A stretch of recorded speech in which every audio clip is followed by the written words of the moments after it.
सामरिक हर तरह की साझेदारियां बेहतर हुई हैं। और ऐसे समय में जब पूरी दुनिया में उथल पुथल मची हुई है, भारत के प्रधानमंत्री नरेंद्र मोदी का ये इजराइल दौरा 2 दिन का, इजराइल के तेल अवीव से ये तस्वीरें आपको हम सीधे दिखा रहे हैं। प्रधानमंत्री नरेंद्र मोदी का विमान लैंड कर चुका है। अब से कुछ ही पलों में नेतन्याहू कह रहे हैं माय फ्रेंड नरेंद्र मोदी। दुनिया में मैं आपको बता रहा हूँ, there is no country, there is no leader, बड़ा भी करीब क्यों ना हो इजराइल के, वहां कोई नहीं जा रहा।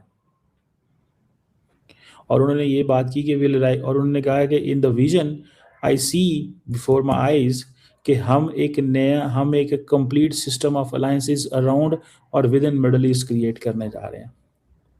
ये बहुत इंपॉर्टेंट है। किसी के पास इतना टाइम नहीं है कि किसी को गुरो करे। तरक्की कर रहे हैं ना इंडिया, क्यों कर रहे हैं इंडिया? पाकिस्तान पीछे क्यों रह गया? ब्रिक्स में देख लो, ब्रिक्स में इंडिया बिल्कुल है। ब्रिक्स में गया इंडिया, G7 के अंदर इंडिया गया है ना इंडिया। पाकिस्तान ने क्या करा? कुछ करा? अभी चालू होने वाली है ब्रिक्स। वर्ल्ड की टॉप 4 इकोनॉमी में आ गया इंडिया। टॉप 4 इकोनॉमी है इंडिया वर्ल्ड की। यहाँ पे जितने भी खड़े हुए इनको पता भी motivated violence authored by Moody. इंतहाई अफसोसनाक। And the order क्या था? Purge Muslims in Hindu areas, निकालो उधर से उनको। Ethnic cleansing है ये भाई, it's illegal। मगर क्या कहता है straw?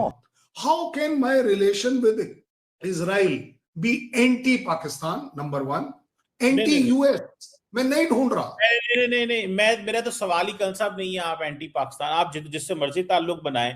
मैं तो ये समझ रहा था कि मैं तो ये बात कर रहा था। दोस्तों, पीएम मोदी पहुंच चुके हैं इजराइल और यरूशलेम एयरपोर्ट के ऊपर उनका ग्रैंड वेलकम हुआ है। इजराइल के प्रधानमंत्री खुद अपनी वाइफ के साथ पीएम मोदी के आने का इंतजार एयरपोर्ट के ऊपर करते हुए दिखाई दे रहे हैं। पीएम मोदी जैसे ही एयरप्लेन से नीचे उतरते हैं तो उनको गले लगाकर उनका स्वागत किया जाता है। बाद में इजरायली पीएम की वाइफ ने भी पीएम मोदी से हाथ मिलाकर उनका इजराइल के अंदर वेलकम किया। अब इस दौरे से पाकिस्तान को सबसे ज्यादा मिर्ची लग गई है, वो इसलिए पाकिस्तानी पत्रकारों का कहना है कि इजराइल ने जब से गजा और फिलिस्तीन के युद्ध को उठाया है तब से कोई भी देश का लीडर इजराइल नहीं जा रहा है, पर भारत के प्रधानमंत्री वहां क्यों गए हैं? तो इसके पीछे भी वजह है, इजराइल उस समय भी भारत के साथ खड़ा रहा, चाहे हथियारों को लेकर हो या फिर सपोर्ट को लेकर हो। जिस समय भारत के साथ खड़े होने को कोई देश तैयार नहीं था, गिने चुने देश थे। संकट के समय में जो देश साथ दे वही सच्चा मित्र होता है, और इसलिए भारत इजराइल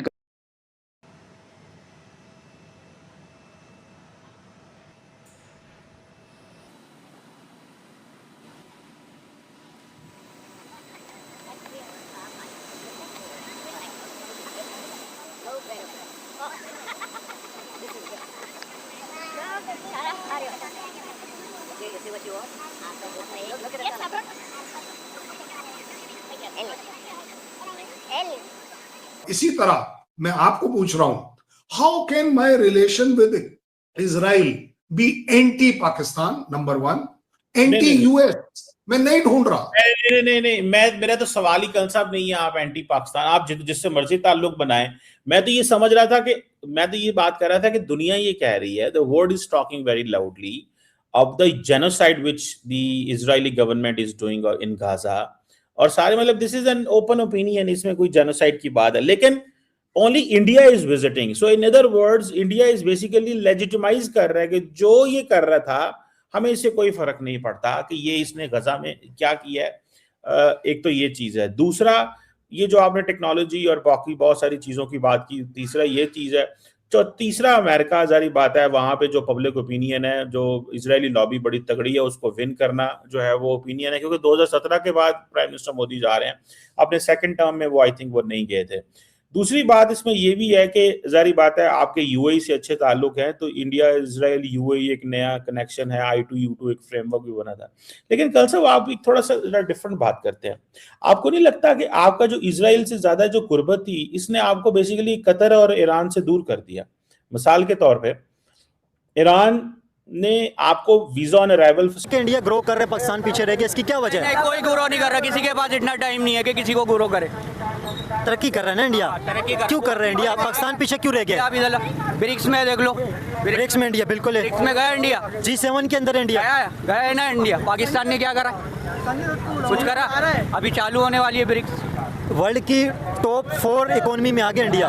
टॉप 4 इकोनॉमी है इंडिया वर्ल्ड की। यहाँ पे जितने भी खड़े हुए इनको पता भी नहीं होगा ब्रिक्स का क्या है, इन लोगों को पता भी नहीं होगा। अभी देखिए संजय दत्त भी आ गए हमारे पास। तो बस यही बोलना चाहते हैं कि दूसरों को छोड़ दो, अपने आप को देखो, अपने गिरबान में देखो, अपने आप को सुधारो। तो इसकी क्या वजह, आप क्या समझते हैं पाकिस्तान क्यों पीछे रह गया? इकोनॉमिकल इंडिया क्यों आगे जा रहा है? पाकिस्तान इसलिए पीछे रह गया, पाकिस्तान में लासानी ताल्लुकात। बेटा हमारे हैं 4 सूबे, हमारे हैं 4 सूबे, उसके 57 सूबे हैं। 27 सूबे, 27 नहीं 57 है। 27 है, 27। किसने बता दिया? 50 तो कम से कम आज से 25-30 50 नहीं है ऑफिशियल इंडिया के अंदर 28 स्टेट्स हैं, लेकिन 27-28 कहा जाता है। सूबे वहाँ पर हैं, आवाम वहाँ पर ज़्यादा है, समझे ना? तो वहाँ पे हर काम के ज़्यादा मामला होंगे। यहाँ आवाम भी कम है और ना ही इतने सूबे, 4 सूबे, क्या होगा? समझे ना? मतलब जैसी वहाँ की आमदनी है वैसे वहाँ का काम। जहाँ पे आवाम ज़्यादा होती है वहाँ पे तो तरक्की करना बड़ा मुश्किल होता है। वहाँ पे तो तरक्की करना मुश्किल होता है। कम आबादी को एक सपोर्ट देना या ग्रो करना तो आसान होता है।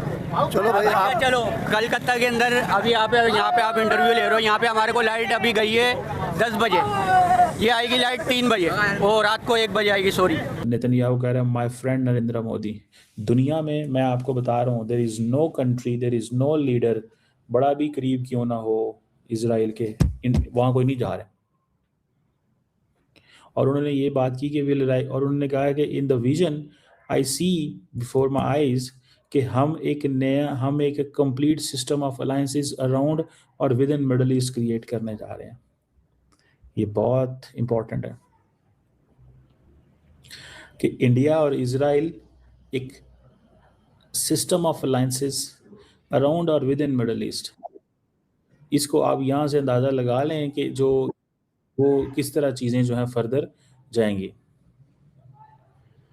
और IMEC, India middle east economic corridor, इसकी उन्होंने बड़ी कोशिश की है, लेकिन मेरी ज़ाती राय है कि ये कॉरिडोर UAE और सऊदी अरेबिया की जो दोस्ती है वो तो है नहीं है, तो उसके बगैर कैसे ये मुमकिन होगा? इन दोनों की दोस्ती तो कोई नहीं है, तो ये कैसे मुमकिन होगा? इन दोनों की ये कैसे मुमकिन होगा? ये मुमकिन नहीं हो सकता ना। ठीक है, अब और क्योंकि कॉरिडोर ने यहीं से गुजरना है, और दूसरी तरफ वहाँ पे बैठे हुए जो लोग हैं विद इन मिडल ईस्ट, अभी आपने सुना होगा कि जो